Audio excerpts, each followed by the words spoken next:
This week, we're fishing for salmon out of Half Moon Bay and then at Shasta Lake bass. I'm Justin Wolf. And I'm Roland Martin, and you're watching Angler West Television. Today, we're heading out of Pillar Point Harbor to fish for Half Moon Bay king salmon with Captain Alan Chin, owner-operator of the Tigerfish. Yeah, we're just on our way out of Half Moon Bay today.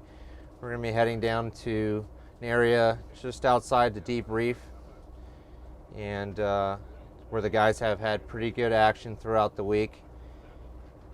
Sounds like the fishing up on the north side has dried up, so we're going to go down here and take a look and see if the fishing's still good. We've got 15 passengers today, and hopefully we'll get into some good action. We're looking for any signs of life, Justin. Looking for bait and birds. Yeah, we got the good watercolor here. It's all dark water. We're just trying to locate some bait and birds that give us an indicator of where the fish might be. So the hula cat's just up the hill from us. They saw a good pile of bait. They're stopping on it. They're gonna try that out and work their way down this direction. You know, as soon as I see something here, we'll stop and get the lines in the water. Just coming into some bait here. Slow the boat down here. Go ahead and get your gear in the water. You guys want to get your sinkers on. Grab a bait from the bait station. You guys want to stagger your lines. You want to shallow to deep here. From the bow to the stern, shallow to deep. Guys up here on the bow, like about 20 to 25 pulls. Along the side here, about 30 to 33, 35, and 38, so forth, all the way to the back of the boat there. Guys in the back fish anywhere from 38 to as deep as you feel. We're in 300 feet of water. Most of the bait is down deep. I got a couple strags of bait right around 50, 60 feet. So we'll get the line spread out here, get all the depths covered, and see where they want to bite for us today. The last time we were out, the fish were biting fairly shallow, 25 to 35. We started off with a good-sized silver salmon that had to be released, but soon... Legendary Bill Beckett here. If anybody was going to catch one, it'd be Bill. we found what we were after.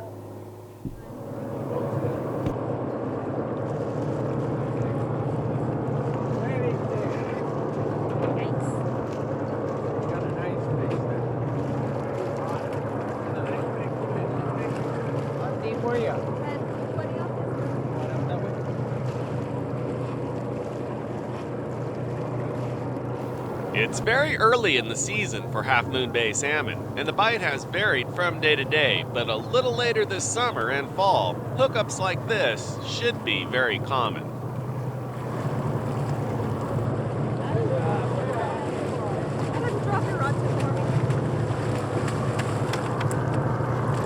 We're trolling frozen anchovies with a sinker rigged with a release clip. It's important to give the bait a rolling motion while being trolled, which is accomplished with a specialized hook. The curve, some are bent more than others, some are straighter, but the curve basically makes the bait spin a certain way. So with these ones, they're crowbars, so you have to bend them, before. But there's cable baiters that have a piece of cable in the middle, and they bend.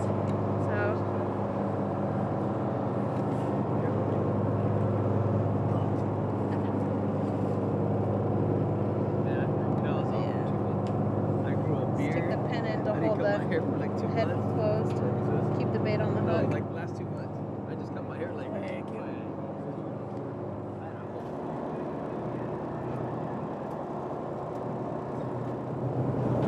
I need to get in, Jeff. You ready? Yeah.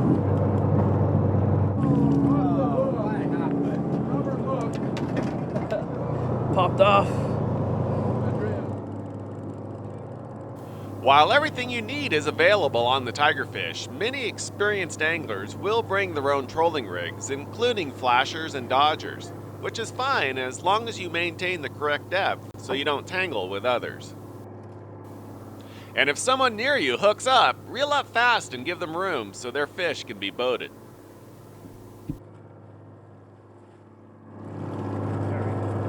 Way to go, Jim.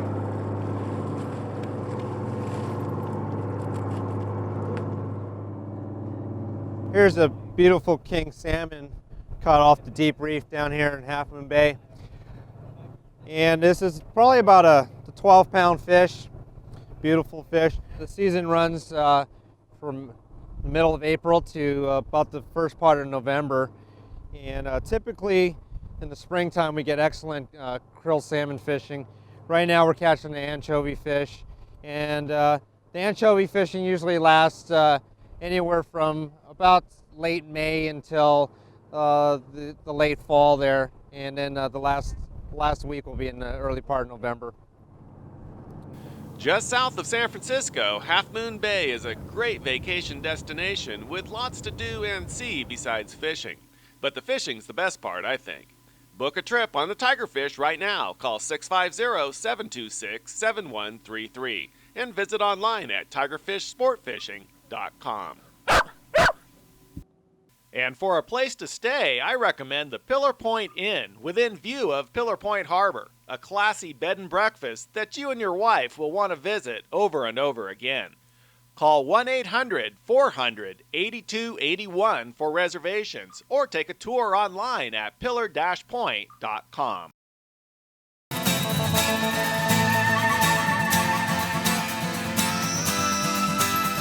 Okay, I hope you're enjoying this week's classic episode of Angler West, where we just finished up fishing Half Moon Bay for salmon. Now, at that time, using wires to run through whole baits like your herring or anchovies or whatever you're using was real popular. And things have changed a little bit now. Now, running that wire through the bait to get the curve and the action in your bait is extremely effective. I'm not saying it doesn't work, it's just not as popular now as it was back then. So things that have taken over that in place of that, well, you know, a lot of people, most people probably are plug cutting their baits now using something like a Procure plug cutter, which gives you that set angle, or cutting your bait with a plug cutter or not, and using a bait helmet. Bait helmet will make your bait last longer. You know, it won't flare out, the head of your bait won't flare out and fall apart, and also adds some good color. So these things are a good way to go.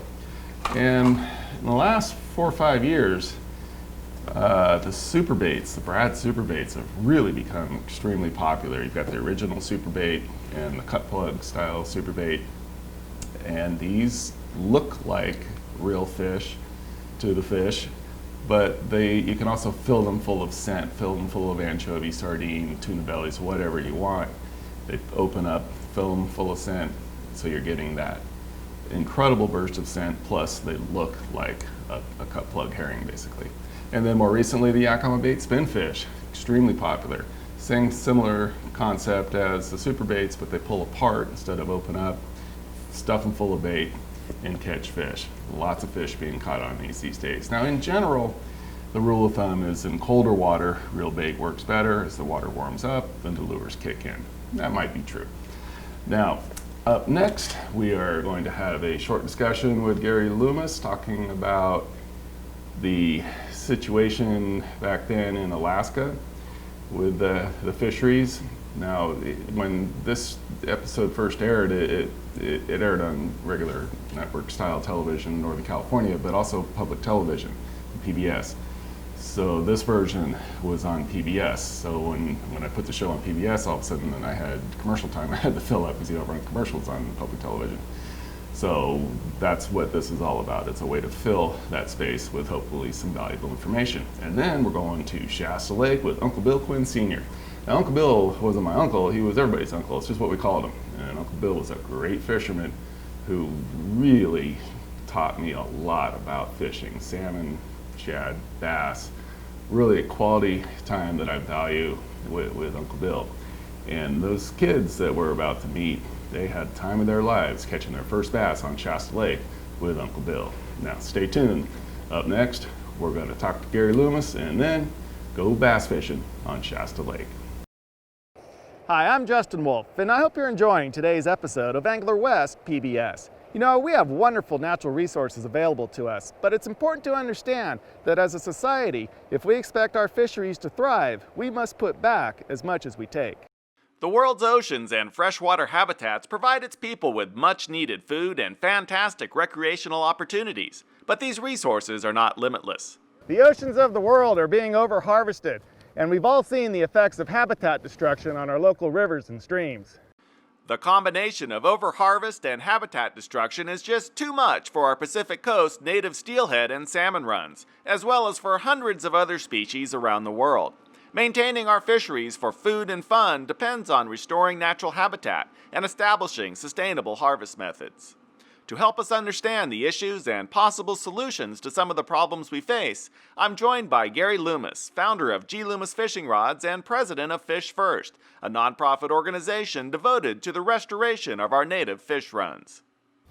You know, Gary, I've heard a lot of good things about Alaska's policies as far as maintaining their fisheries and counting the numbers of fish and you know, putting restrictions on how many can be caught. But I've heard other stories too. So what are some of the issues in Alaska as far as that's you know, concerned?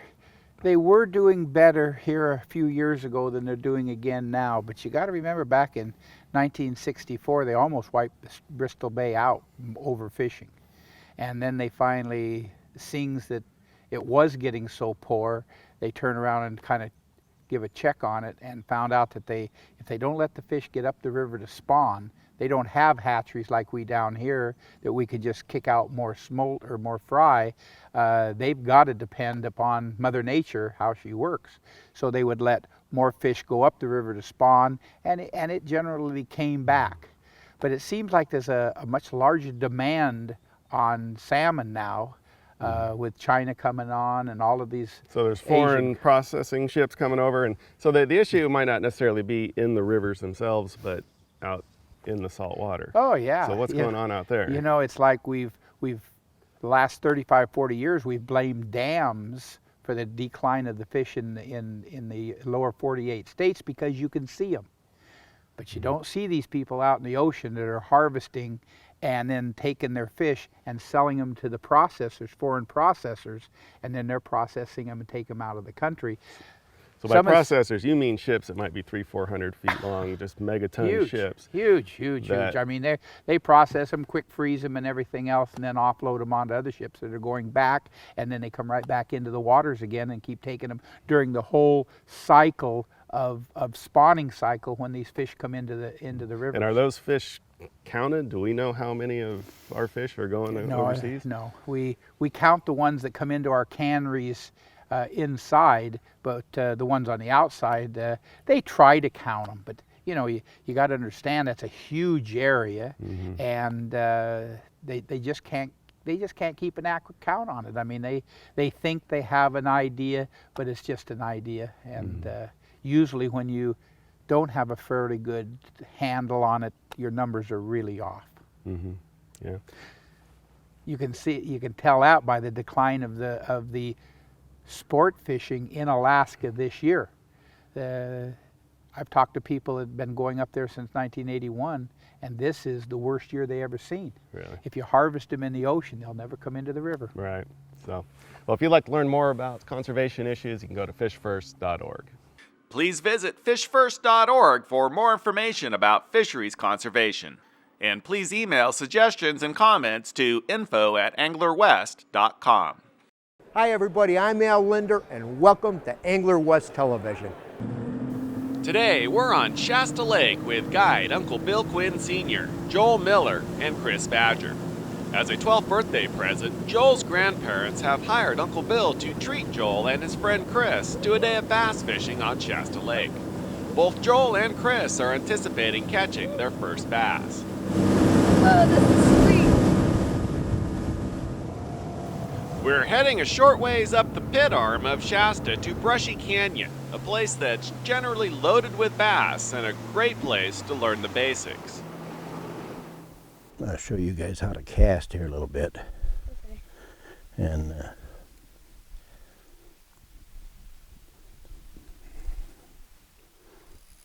kind of watch here now. Okay, Chris. See what I'm going to do here now? Yeah.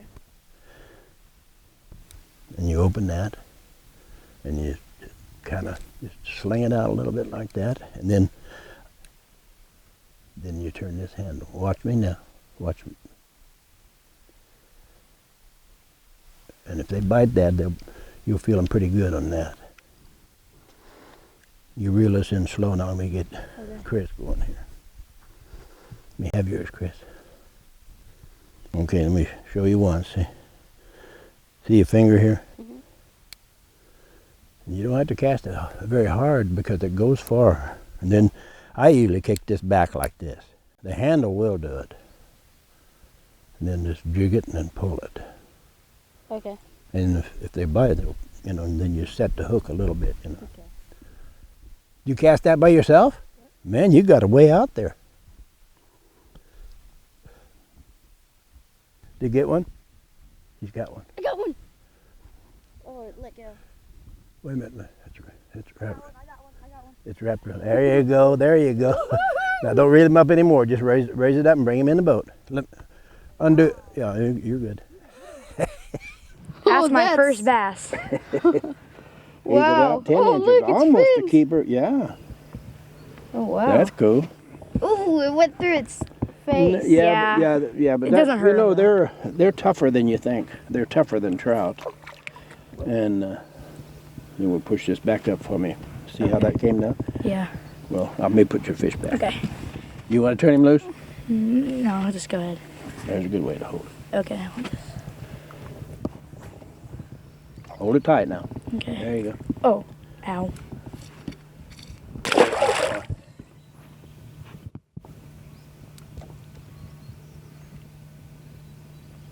Fish on. Atta boy. You got one. Good job. Yeah, he's got the right back to it. You put it happen. I think you got it. We'll see what color he's got. What color you? Ooh, I got a big one. Might be. That there acts like a good one there. I saw it. Came up to the surface. Yeah, look at this guy. Look at this guy. Ooh. That's a big one. Whoa. Decent fish there. You bet you do. Bring him right on in. That one's huge. Yeah. Let me get it. Okay. Yeah. That's a big one. Now we're talking fish, huh? Yeah, yeah. Now, do you want to keep this one? I got a live well if you want to keep it.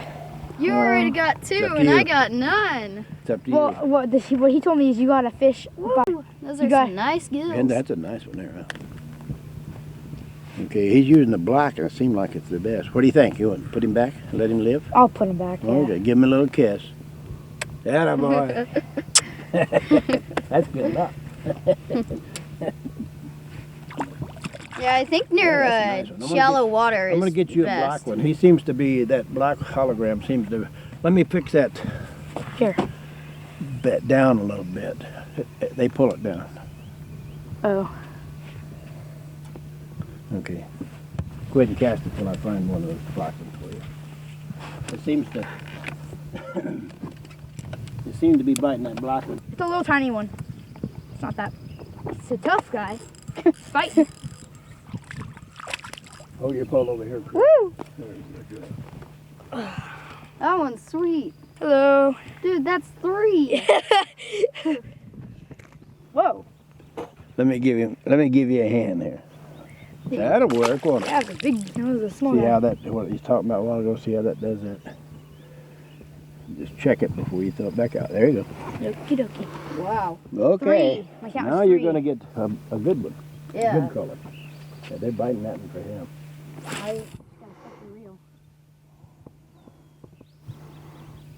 What other kind of fish? I know there's sturgeon in here. There's trout in here, and there's carp, and there's crappie and bluegills.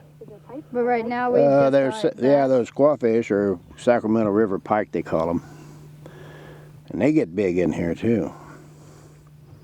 And those fish that you're catching are the spotted bass, and there's largemouth in here, and there's smallmouth in here. That ought to do it.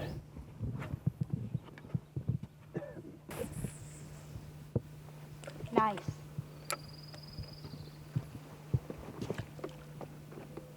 You got a 19-footer, Chris. Is that what I think it is? feel it. I feel it. I feel it. Yeah. It's my first one. There you go. Keep coming. Keep it coming. Keep it snug. Keep it snug. Keep it snug. Yes. We got a lot of coaches in here. I'll get you another shot. Finally. Oh, this thing is hard. Whoa, this thing is squirming. Bring him on the boat. Bring him on the boat. Pick him up. Pick him up. Want to take a picture of that one? There. Chris, you want to take a picture of that one? Oh.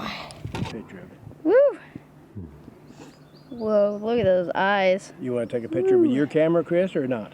Yeah, this is my first fish. Oh, okay. Okay, You get your camera ready and. No, you want to take a picture of me? Okay, I'm fishing over there. I'm fishing over there too. Okay. A little bit. There you go. That's good right there. Cool. Got it loose. Woo! That was sweet. Yeah, it was good, yeah. First fish. Yeah.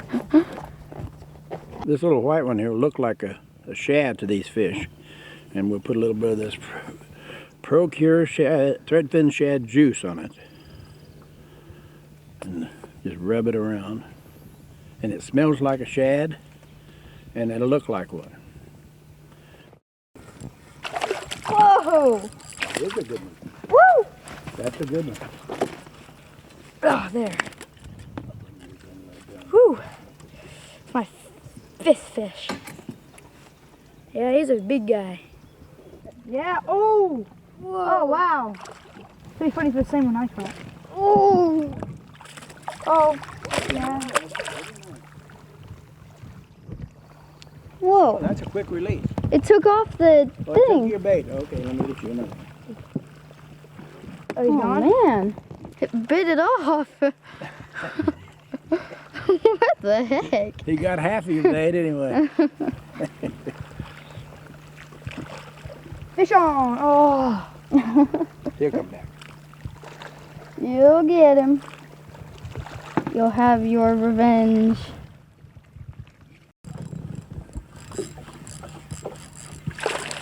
Woo! That's a good one, too. Need some help? You got him? I got him. Okay. Woo! I think that's what Justin. That's a good, nice Joel. size one there. Oh, he's slippery. Is that 6? 6, yeah. Okay, I can get him. There we go. There you go. Good job. Oh, see, Chris? Spines. I know. That's why I don't grab them. Did that poison in them or no? No. No? Okay. Way over there. Keep going, keep going, keep going. Must be a big guy. Is it? I don't know if I can see it yet. I don't know if it's a fish, but it won't come. Well, it's sure coming. That thing's huge. Is it? Come on. I'll grab it. Oh, holy cow, I think this would be a keeper. Lift it so I can reel it in a little. That's your... Is that 5? 5, yeah. Yeah, 5. Wow, that's a nice one there. Wow. You just landed it right. Oh, he's freaking out. Ugh, dude, this one's heavy. Almost. Woo! Nice, Joel. Thanks. I'm gonna get a picture of that. Smile.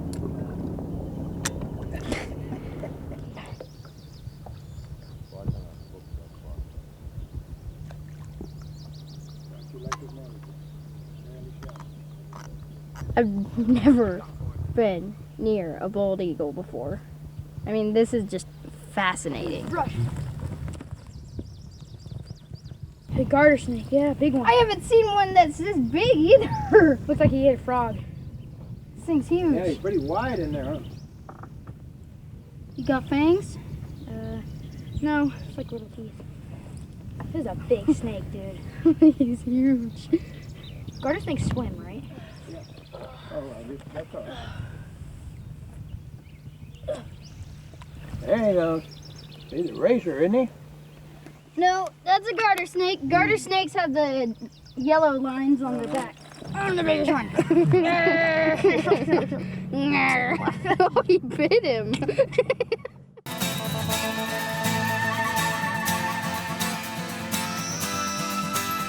Hey, thanks for watching today's episode. You know, without the support of the sponsors, the show would not be possible. So please thank them when you can.